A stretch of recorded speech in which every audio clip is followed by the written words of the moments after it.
Well, now with the wheelchair situation, I was down 15th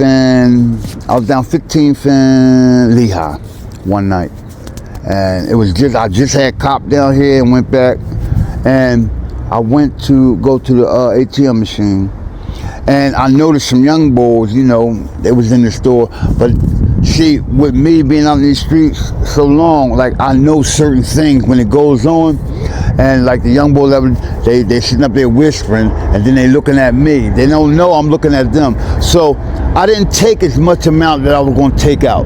I just took out a little bit. Then, no sooner as I took it out, one of the young boys came up to me like, "Oh yeah, you tried to break in my house." I'm like, "Oh my God, yo, I did not try to." So went through that, called the cops, everything. So I started fighting them. It was 2 at first. After that, 2 more jumped in. That's how them young boys roll. Don't know what's going on, don't know, and that's what happened. And the first 2, they caught it, but after that, I'm 55 years old. You know what I mean? I couldn't, so I just balled up. So when the cops finally did come, I went to get up, and this leg right here was all the way over here, and it bent in. Come to find out, they broke the big shin bone in half. I don't know how they did it, but that's how I ended up in a wheelchair. You know what I mean? My doctor said, I went back to my doctor after a year. He gave me permission to start putting weight on the leg. So I walk around on it here and there, but he told me to stay with my wheelchair because when it gets too painful or you can't bear it, then get back in your wheelchair, because we don't want it to go out of cycle or out of place where we got to do the whole surgery over again. So that's the story about why I'm in a wheelchair. You know what I mean? My name is Corey Parks. I go by Abdullah, my attribute. I'm 56 years old. I was born in Richard Island, but I was raised up Germantown in a foster home. I started using drugs, starting with weed, at a young age, 11, 12, because back then it was like an activity that me and my homies would do. You know what I mean? We'd get some weed, get some malt up, and we would, play tag, or we would sit up there and just play all kind of different games and have fun. I didn't know that, just doing that out of activity, having fun, I didn't know that it would drag me, further to where I'm at today. However, I don't,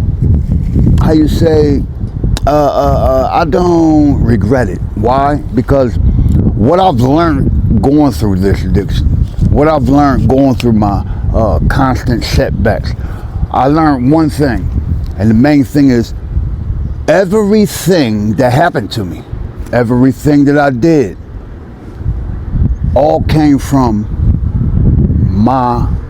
me first, from what my own hands placed forth. So as I was getting older, now when I first started using crack, it was about, matter of fact, before that, I was good in school. I was in the SED class, slow education, class, and I had a teacher who, I was her favorite. Her name was Miss Johnson. And I was real good in school. I fell back, I was a real quiet type guy. It took me a little while to learn things. I would have to go over it over and over. So it took me a little while. As I was growing up, see, my thing that I learned was I like having to be accepted by people.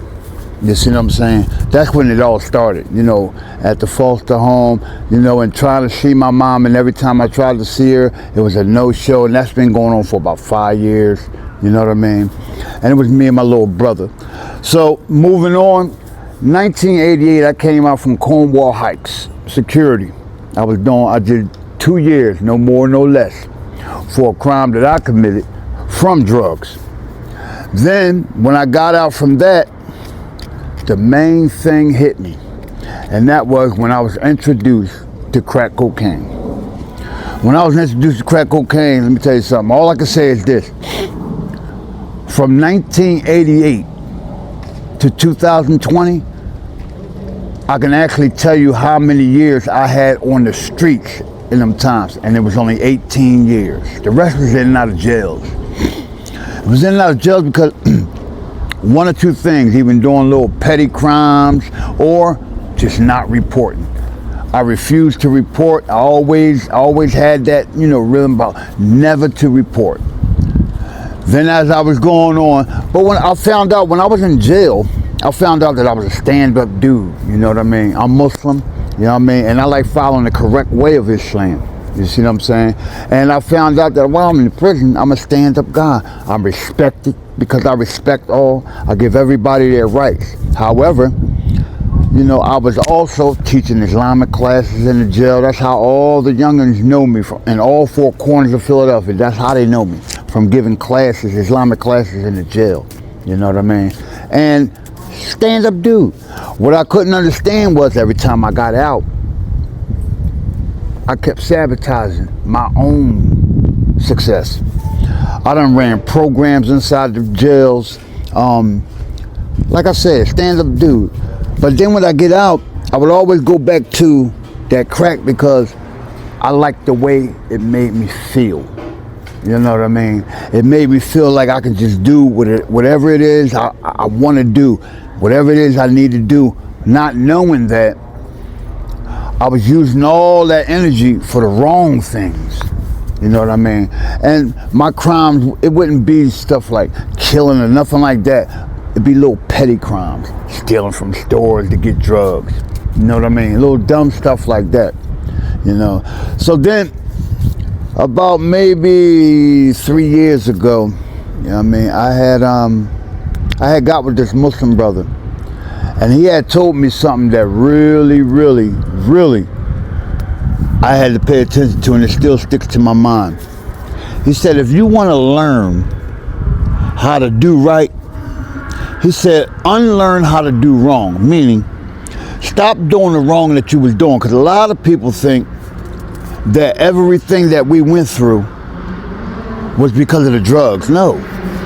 To me, it wasn't because of the drugs. It was because of me.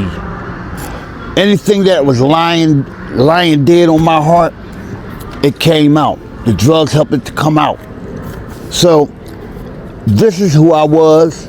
This is who I am now. However, I'm a little different now. Because at this stage, I'm at the point, I stopped going to jail since 2020. I'm at the point where as though I want to try to do something different out here.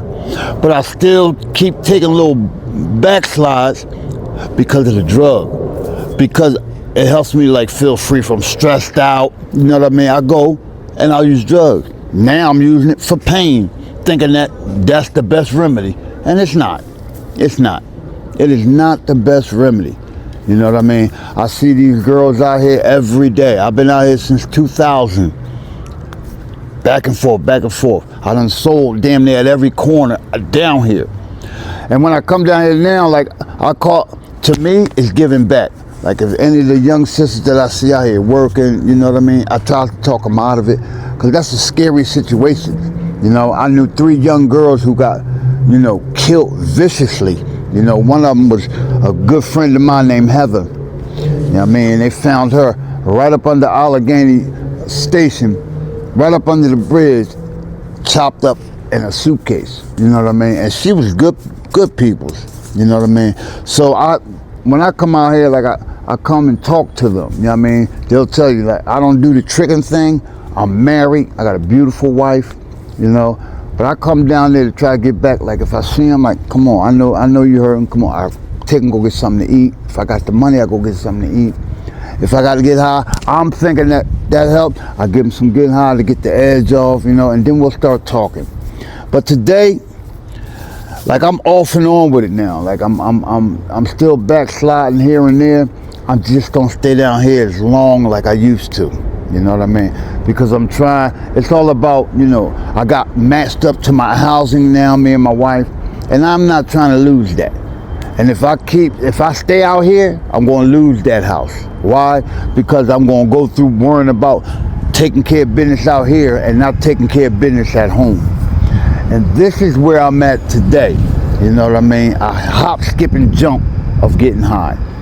You know what I mean? But I'm about to get myself back into an inpatient, do like a 14-day inpatient so I can get my mind back settled And then I'm gonna work a little harder on not using, period. All I gotta do is get over the feeling. Cause when it comes to the crack, that's all it is, a feeling. You ain't gotta worry about no withdrawals, you ain't gotta worry about none of that. It's just a feeling. And that's the worst feeling because it's you fighting your worst enemy, and that is you, yourself. You see what I'm saying? And I've been fighting myself for a long time. You know what I mean? But one thing I never did, never, and that is I ain't gonna never give up on trying to do it again and get it right. I ain't gonna never give up on that. Why? Because the Creator showed me. He the one who tells me. He forgives, He gives blessing, and He shows me the ways of how to go about doing it. I just have to do it. Like I said, I'm in the shelter.